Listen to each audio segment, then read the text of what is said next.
Munange ali ku Pearl of Africa Radio ali kukula eri omuntu wa bulijjo.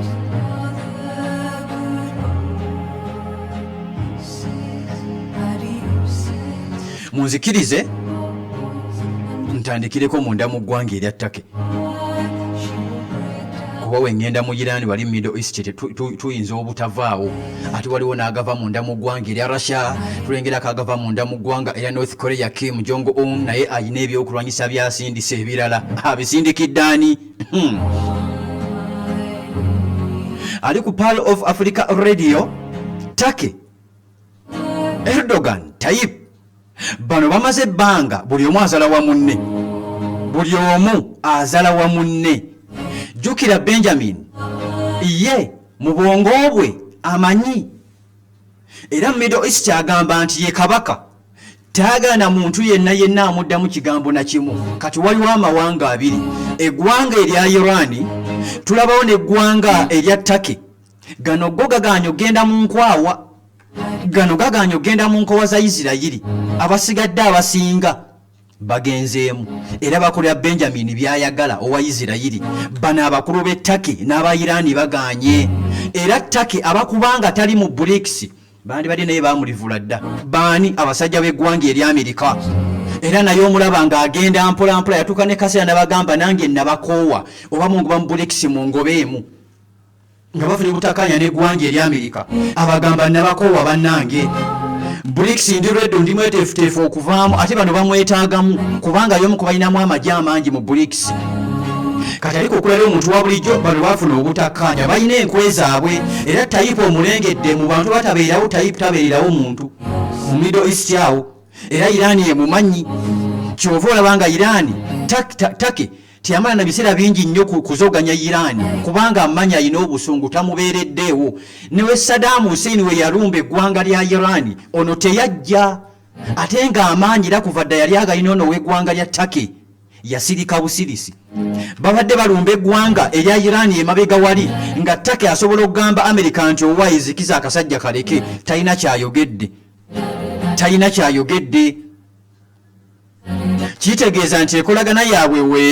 Last year, because of your participation and your generosity, we successfully roofed the dormitories at Shukran Babies Home, giving vulnerable children a safer and better place to live. But the journey is not over. This year, we run again. We run with purpose. We run to change lives.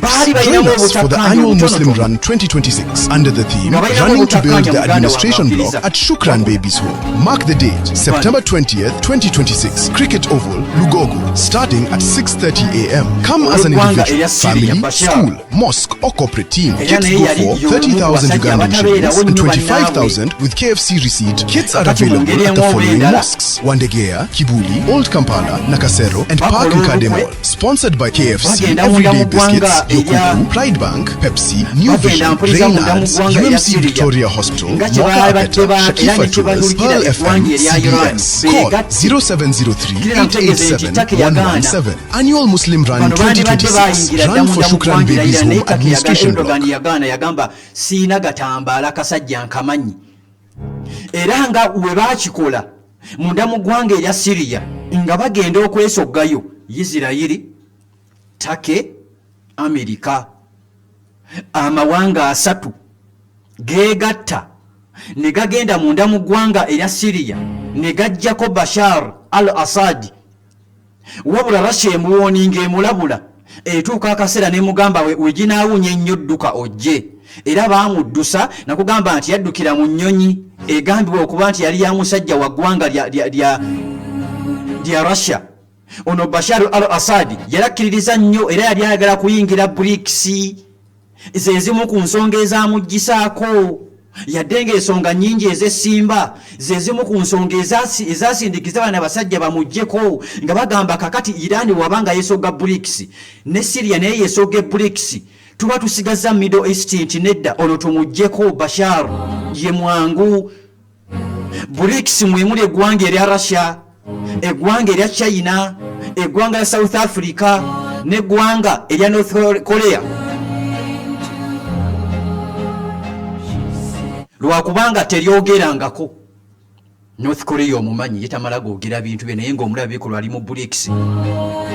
Kati Bashar al-Assad yali ayagala kwesogawo ze zimu ku nsonga ezamuggisaako era walengera Turkey, Isirayiri ne Amerika nga bamuggyako badda wali waggulu ne baserengeta munda mu Syria era omukulu era yali successful mission yaabwe n'akwata ekkubo n'agenda n'adduka munda mu ggwanga erya Russia mu Moscow nakati gyali amoga ekigambibwa nti yadduka ne konteyina z'ebyokulwanyisa yadduka ne konteyina z'ensimbi enkalu Bashar al-Assad gwe basalidde ogw'okufa sabbiiti eri walengera omusango gwe nga abasajja b'eggwanga la Syria bagusaze kitegeeza walinyira ekigere munda mu ggwanga lya Syria ono waakufwa bano baakola ab'Turkey jjukira baakoze omukago n'eggwanga lya Saudi Arabia n'eggwanga lya Pakistan. Isirayiri teriimu mukago guno. Isirayiri tebali mu BRICS. Jjukira ate ekigambo kya BRICS nti wo atabaala kyali waffe naffe tumutabaala. Baalumba beesi ya Turkey munda mu ggwanga erya Syria. BRICS yakola ki? Olengera obusosoze tewali kye yakola.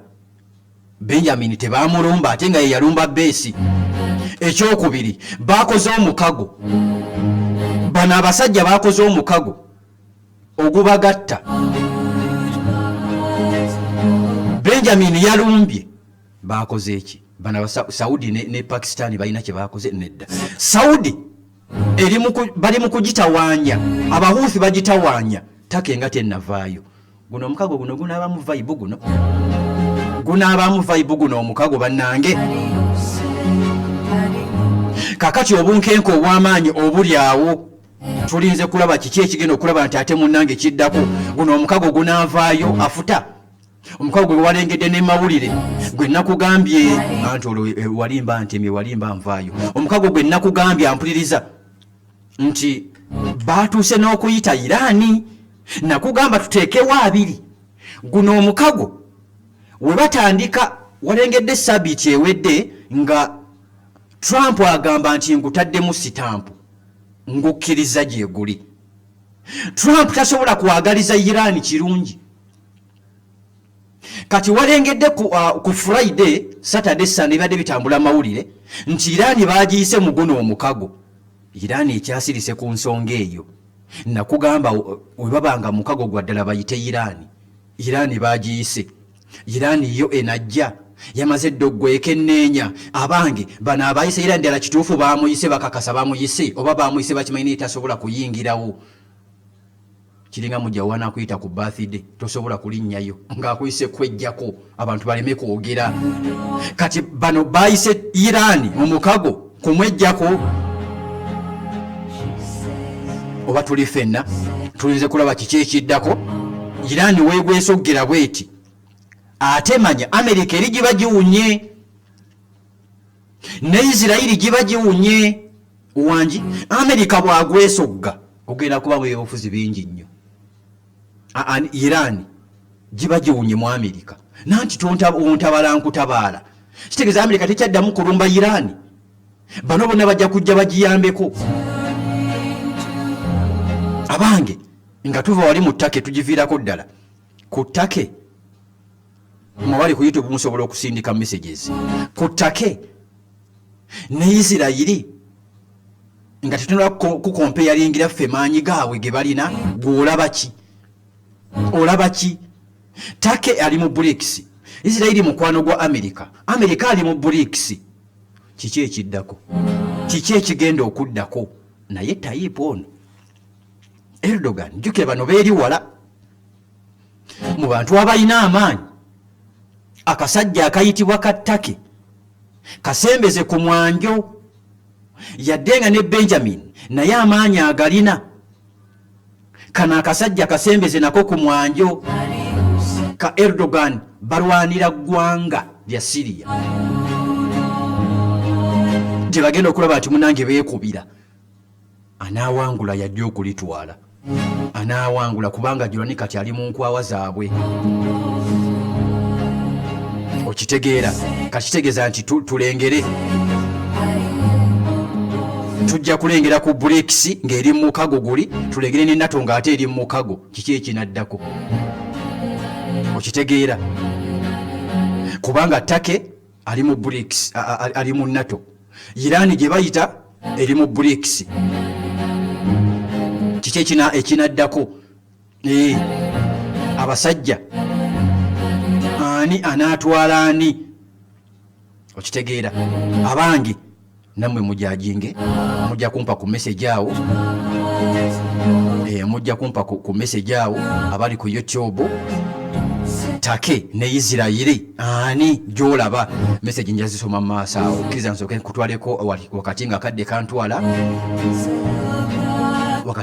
kantwala kutwaleko wali munda mu ggwanga erya Iran tulabe kiki ekiri awaate abula kankutegeze ne bannaffe aba Royal Healers na Mirembe Road abagamba nti lero lwa Mande era baguddewo dda 12 y'abagudde kwasitamala subuhi nga kirira ggulawo eva babeerawo Mande to Mande bagamba amajani ga azima tegalina kubula mu nnyumba yo ne ku mukolo bateremuko okitegeera omukyayi w'oku mikolo bateremuko si wanjaye bateremuko okitegeera alusazi prostate ofuisa buli kaseera kamunguluze eva wane kamunguluze abaana tebalina appetite abakyala infection zibafukidde infection mujje mugule amajani ge bayitaaga azima bakulongoosa naye ng'olubuto lukyakulumira ddala jangu ogule amajani aga azima gali ku mitwalo ena gyokka mwabaani balina kye bayita Royal Honey kakati nno ate by the way kagamba ono mulongooseemu baleese version endala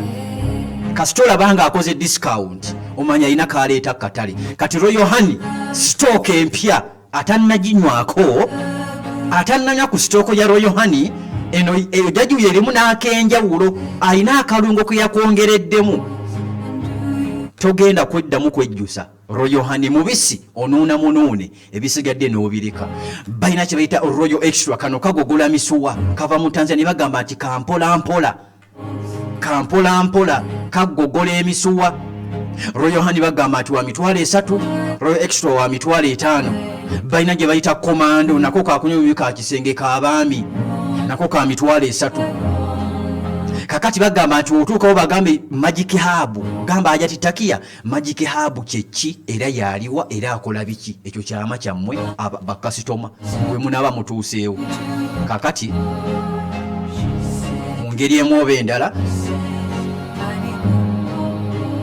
bali kuna Mirembe Road ku mafuta ga Rubies kazimbe ka Volcano Bus Park edduuka namba 314 kwate namba z'essimu 07 zonna ziri ku WhatsApp enamba 3 0749 96 14 09 oba MTN 0779 95 92 45 esembayo nayo ne ku WhatsApp kwa delivery bagamba ati bazikola 0784 nkaaga 82 00 bannaffe aba Royal Healers na Mirembe Road wokka bagamba nti we bali kakati njagala tuddeyo ko wali munda mu ggwanga erya Iran kantandike n'ennyonyi kika kigambibwa nti kya helicopter eyabadde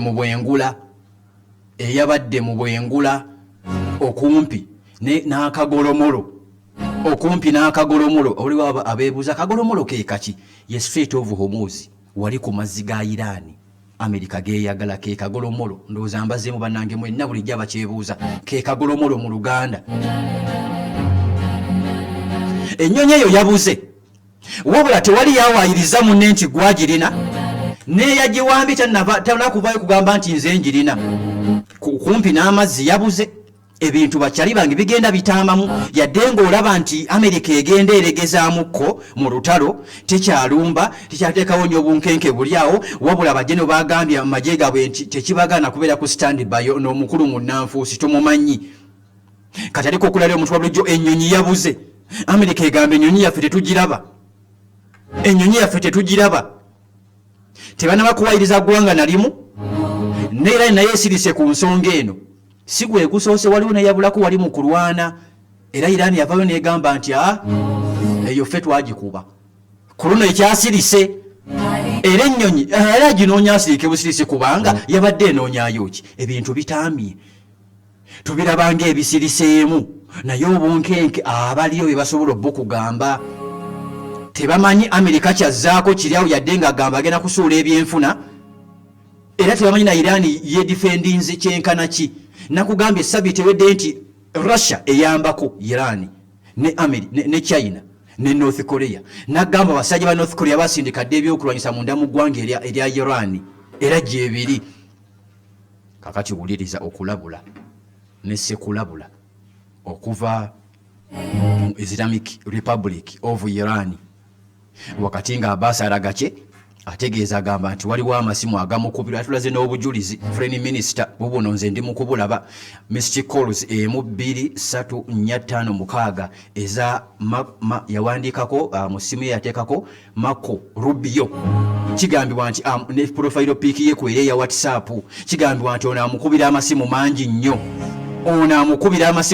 nnyo yatulaze mu kamera agamba nti bamukubira amasimu basobole okulaba nti ate munange batereza ensonga zaabwe amuyita mu meeting babeeka ensonga ze bakkaanya naye ekyo notakwata masimu ge era agamba ati Marco Rubio wekibanga entalo zaweddewa biki nti batuwangula lwaki ankubira amasimu anveeko kakati bawoninze eno message bagambye Yusufu nti wangi gitwalire abawarabu gitwalire aba Middle East abatwetoolodde gwe Katanda n'akola ensobi gwe Katanda n'akola era naffe tukooye okutumanyiira gwe Katanda n'ateekesa mu nkola Amerika kyagenda tuteekako nti agala kusuula ekonomi yaffe agisuula atya ebimu ku byo agenda kuziiza nga tewali mali eyingira mu Iran tewali efuluma Iran mu mawanga gyagenda okusinzira amawanga agetolodde Iran egalabudde gagambye gwe Katanda n'ateekesa mu nkola Amerika kyamugamba tugenda ye kumulumba tetugenda kumuteekako nvumbu tugenda kumulumba tumukube tugenda kumukuba ekyo bakibagambiddewo ekyo mukimanye Amerika wakuwa ekipapula ekyo tuteekako envumbo n'okkiriza n'ogamba tusigenda kukkiriza Iran kuyita wano kuyisa wano bya maguzi ne tubireeta n'obigaana tugenda kukuba tubagambye okwerinda si buti mwerinde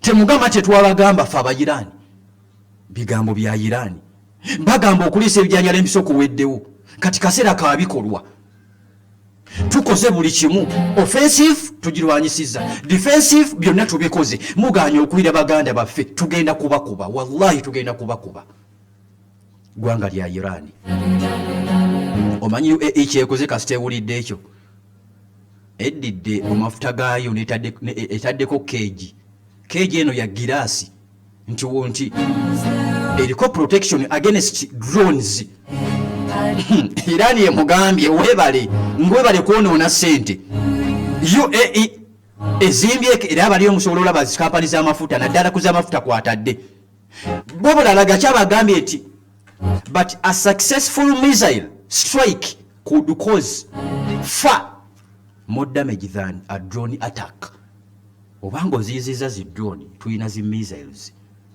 gwoba oteekako mayinja wookolera ensobi n'okkiriza ebya Amerika byakugamba tugenda kukuba ne keegi z'otaddeko tuzikube tukooye omuzannyo lwaki mutumanyiramanyira tuli bakyali bammwe tuli baneyiba bammwe muli mu kutulyamu nkwe tubalabudde tubayiriddewo omubiri ebbanga lyonna muganye tugenda kubakuba nga tetulumba beesi za Amerika nedda tukuba mmwe eyo ye Iran nno bingi byenyinamu ne bya North Korea byonna mbirina naye kansooke nkuwe kino olwakadde Janati Musa agamba ki ono nalina bya busiraamu abajanati Musa Enterprises basangibwa ali ku Mukwano shopping arcade bakuleetedde ebyambalo ebyobusiraamu ebiri ku mulembe nga sharia okuva mu mawanga ga Buwarabu omuli Dubai, Turkey, Saudi Arabia n'amalala mangi nnyo. Balina amakanzu aga buli kika ag'abato n'abakulu, enkofiira eziri ku mulembe, habaya, sitira, obukaaya ku sayizi zonna, dress ennungi okuva e Turkey, engoye eza office zonna ku Janati Musa obogwera we ziri basangibwa wano ku Mukwano arcade opposite ne park enkadde molo, oba bakubire ku simu 0774 28 04 47 0770 57 14 09 bebanafa Bajanati Musa. Gulira omuwola gwoyogereza habaya, mukube habaya, tajja kugaana gwe wabanga yeganyisiza osinisa aba Yusufu baganye byonna biganye, buli wosinika Yusufu ate yewandiisa wetuukire ne habaya eva ku Janati Musa gikagulire ogikakube maaso kagamba ekyo kikyali kituuza ndeeta ne sitira okitegeera Janati Musa gye biri mu mbeera yonna. Njagala mbakwasa bituli omukeze ate babongereyo Kasekende. Nyina ekintu kye nasuze ndowooza ow'ekirooto kye ow'ennansa Engineer Kaweesi ayinza ova mu office ayinza ova mu office gundi yeyo sinagigobera naye nawuliddeko nga bagamba mwalimu ebirumira. Waliwo kyamaani ebadde yesimbyewo ng'ebadde na imaamu wa muzikiti nti baamubba era yo commission yagambye bagenda okuddamu ne Engineer bagenda kaddamu. In fact bakirangiridde ekyo kati ekyogamba nti bagenda kaddamu kyo kyawedde bagenda kaddamu oba kyamaani gwe babba yagamba nti